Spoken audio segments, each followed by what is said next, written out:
Assalamualaikum warahmatullahi wabarakatuh. Kami dari kelompok 4 yang akan mempresentasikan tentang organisasi penganut kepercayaan. Di sini kami mengambil studi kasus Paguyuban Budaya Bangsa. Sebelumnya, di sini kami mewawancarai salah satu penghayat dari Paguyuban Budaya Bangsa bernama Kak Dedi Priyono. Beliau adalah salah satu mahasiswa dari Pendidikan Kepercayaan Terhadap Tuhan Yang Maha Esa Fakultas Bahasa dan Budaya Universitas 17 Agustus Semarang. Dimulai dari sejarah Paguyuban Budaya Bangsa, yaitu pada 1917 didirikan oleh Ki Bagus Hadi Kusumo. Sebelumnya Paguyuban Budaya Bangsa bernama Yayasan Setiaki. Pada tahun 2008, Yayasan Setiaki ini atau yang sekarang dikenal sebagai Paguyuban Budaya Bangsa berkembang ke berbagai daerah sebagai berikut: Gombong, Cilacap, Banjarnegara, bahkan sampai ke luar Jawa, yaitu tepatnya daerah Lampung. Pada tahun 2019 hingga 2020, Paguyuban Budaya Bangsa dipimpin oleh Hadi Bayu Aji yang berasal dari Kebumen. Hadi Bayu Aji ini termasuk masih satu garis keturunan dengan Ki Bagus Hadi Kusumo sebagai pendiri Paguyuban Budaya Bangsa. Deskripsi singkat mengenai Paguyuban Budaya Bangsa ini adalah: Paguyuban Budaya Bangsa merupakan salah satu kepercayaan masyarakat yang mengandung nilai-nilai luhur dengan kearifan lokal yang bersifat kebatinan, kejiwaan, dan kerohanian. Lalu, Paguyuban Budaya Bangsa memiliki ciri pokok, yaitu adanya keyakinan terhadap Tuhan Yang Maha Esa disertai dengan perilaku, ketakwaan, dan menerapkan budi luhur sebagai pengemban sosial. Baik, di sini kita akan mengetahui apa sih yang menjadi landasan dasar dari Paguyuban Budaya Bangsa dalam mengimani aliran kepercayaan yang mereka percayai. Ada 3 falsafah kejawen yang menjadi landasan dasar daripada Paguyuban Budaya Bangsa. Seperti yang kita tahu, falsafah kejawen itu bisa menjadi salah satu landasan dasar hidup bagi masyarakat-masyarakat yang mempercayai bahwasanya falsafah ini sangat berarti di kehidupan. Yang pertama, kita akan mengetahui apa sih falsafah kejawen yang dipercayai oleh Paguyuban Budaya Bangsa. Yang pertama adalah Sangkan Paraning Dumadi. Seperti yang kita tahu, Sangkan Paraning Dumadi adalah berkaitan tentang asal-usul manusia dengan Tuhan atau dengan Sang Halik, di mana di sini Sangkan Paraning Dumadi menjadi sebuah landasan dasar manusia itu adalah berasal dari Sang Halik. Lalu yang kedua, kita akan mengetahui falsafah dasar kejawen di Paguyuban Budaya Bangsa, yaitu Manunggaling Kawulo Gusti. Nah, apa sih Manunggaling Kawulo Gusti? Manunggaling Kawulo Gusti ini ialah konsep yang diajarkan dalam falsafah kejawen, yaitu tentang hubungan manusia lagi terhadap Sang Halik atau terhadap Tuhan. Sebagaimana dikutip dari buku Filsafat Jawa, terbitan dari Asya Krayang yang ditulis oleh Sri Witala Ahmad, secara harfiah, istilah Manunggaling Kawulo Gusti dimaknai sebagai bersatunya seorang hamba kita itu dengan Sang Halik. Jadi kalau tadi Sangkan Paraning Dumadi tentang asal-usul manusia dengan Sang Halik, sekarang tentang kedekatan seorang hamba dengan Sang Halik. Lalu yang ketiga, itu adalah Memayu Hayuning Bawana. Ini yang ketiga.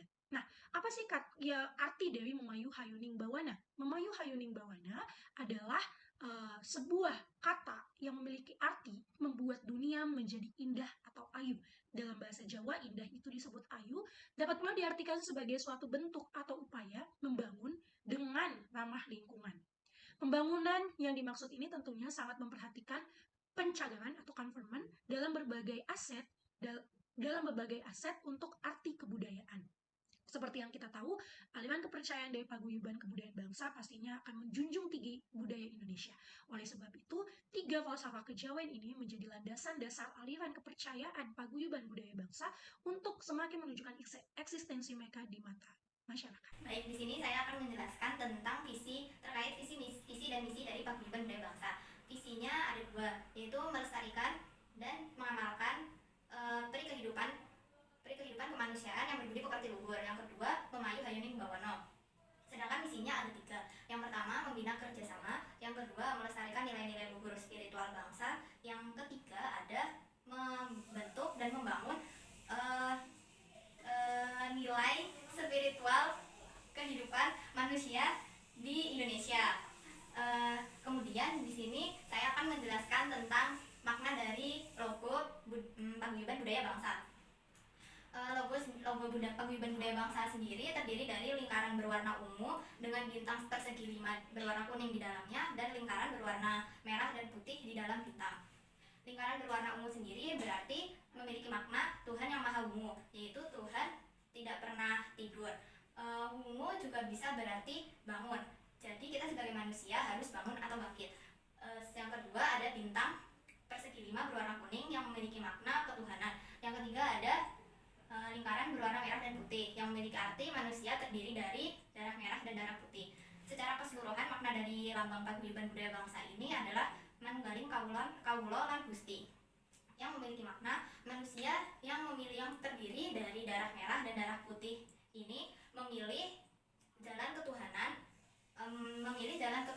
menunggalkan atau mengabdikan dirinya dengan Tuhan di alamnya Tuhan, karena Tuhan maha ungu atau tidak pernah tidur. Baik, selanjutnya terkait dengan kegiatan politik yang dilakukan oleh Paguyuban Budaya Bangsa, terdapat beberapa program. Yang pertama terdapat program Sarasehan. Di sini Sarasehan menjadi wadah diskusi dan juga menampung aspirasi dari perbedaan yang ada. Tujuan dari Sarasehan ini untuk mewujudkan kesetaraan di antara penghayat kepercayaan, salah satunya Paguyuban Budaya Bangsa dengan semangat Bhinneka Tunggal Ika.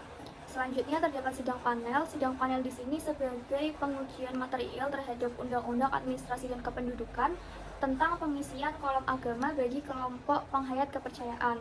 Nah, sidang ini dipimpin oleh Ketua MK Arif Hidayat yang berupaya menggugat pasal 61 ayat 1 dan 2 dari Undang-Undang Administrasi Kependudukan, yang mana berisi tentang adanya kewajiban untuk mengosongkan kolom agama pada KTP bagi penghayat kepercayaan yang dinilai diskriminatif. Selanjutnya berkaitan dengan pesta demokrasi, di sini anggota dan juga pimpinan dari Paguyuban Budaya Bangsa sangat mendukung dan juga mendorong anggotanya untuk menyukseskan pesta demokrasi, yaitu pemilihan umum yang penting sesuai dengan kepercayaan dan tidak melenceng. Di sini salah satu bentuk mendorong dan juga mendukung pesta demokrasi ini dapat dilakukan dengan berbagai hal, bisa menjadi anggota komisi pemilihan umum, menjadi panwaslu dan sebagainya. Kemudian adanya advokasi dan audiensi di sini berkaitan dengan kebijakan yang berdampak bagi para penghayat kepercayaan. Nah, audiensi ini dilakukan kepada dinas-dinas terkait seperti Dinas Pendidikan, Dukcapil dan sebagainya. Pengawasan kebijakan ini sangat berdampak baik bagi penghayat kepercayaan sehingga mereka bisa diakui dan dapat menerima fasilitas yang sama sebagai warga negara. Nah, yang terakhir sebagai harapan dari mereka, penghayat kepercayaan ini memiliki sekolah sendiri, yakni sekolah penghayat. Dengan adanya sekolah penghayat ini, mereka dapat memberikan wawasan dan ilmu yang lebih meluas kepada para penghayat kepercayaan, salah satunya dengan adanya pendidikan politik, khususnya bagi penghayat kepercayaan yang masih awam dengan politik. Dari kegiatan-kegiatan tersebut dan hari tertentu, penghayat kepercayaan biasanya menggunakan baju adat sesuai dengan ke daerah masing-masing, seperti misalnya menggunakan kebaya, menggunakan belangkon dan sebagainya. Dalam strategi penguatan narasi kebangsaan ini, Paguyuban Budaya Bangsa mempunyai 4 poin, yaitu yang pertama, pembuatan buku etika politik dalam perspektif ajaran kepercayaan kepada Tuhan Yang Maha Esa. Nah, di dalam buku ini dipelajari tentang etika berpolitik, sistem etika politik, nilai-nilai Pancasila, manifestasi etika politik, dan masih banyak lagi. Dan poin yang kedua, mereka para Paguyuban Budaya Bangsa ini melakukan ritual setiap tanggal 17 Agustus. Nah, ritual ini dilakukan dengan cara syukuran biasanya di pos kampling seperti itu. Hal ini dilakukan untuk mengungkapkan rasa syukur mereka kepada leluhur kita yang sudah memperjuangkan dan memerdekakan bangsa Indonesia ini. Dan poin yang ketiga yaitu mereka menerapkan serta merealisasikan pancabakti. Dalam pancabakti ini sendiri ada 5 pancabakti. Yang pertama itu bakti kepada Tuhan Yang Maha Esa. Bakti kepada Tuhan Yang Maha Esa ini yang berartian itu karena bagi mereka Tuhan itu maha segalanya dan menciptakan manusia dan segala isinya. Dan yang kedua, bakti kepada orang tua. Bakti kepada orang tua itu berartian menempati urutan kedua karena orang tualah ada atas kehendak Tuhan di dunia ini. Dan yang ketiga, bakti kepada guru atau leluhur. Bakti kepada guru atau leluhur ini berartian yaitu orang-orang yang sudah memberikan ajaran tetapi mereka sudah wafat. Dan yang keempat, bakti kepada pemerintah. Pemerintah ini sendiri merupakan pihak yang berpengaruh terhadap keberlangsungan bangsa ini ya. Jadi Paguyuban Budaya Bangsa ini berkewajiban untuk berbakti kepada pemerintah seperti itu. Dan yang terakhir, yang kelima, bakti kepada sesama lingkungan. Nah, kita sebagai manusia yang diciptakan Tuhan lebih sempurna daripada ciptaan yang lain, ini bertujuan untuk merawat dan melestarikan ciptaan-ciptaan Tuhan yang lainnya. Dan poin yang keempat, poin yang terakhir, mereka para paguyuban budaya bangsa ini melakukan ritual lahirnya Pancasila sebagai wahyu yang berbangsa. Nah, mereka beranggapan melakukan ritual ini karena kan Indonesia sudah merdeka, namun bisa lebih kuat lagi, lebih kokoh lagi dengan adanya lahirnya Pancasila ini. Mereka mensyukuri itu dan selalu melakukan ritual dan syukuran di setiap lahirnya Pancasila.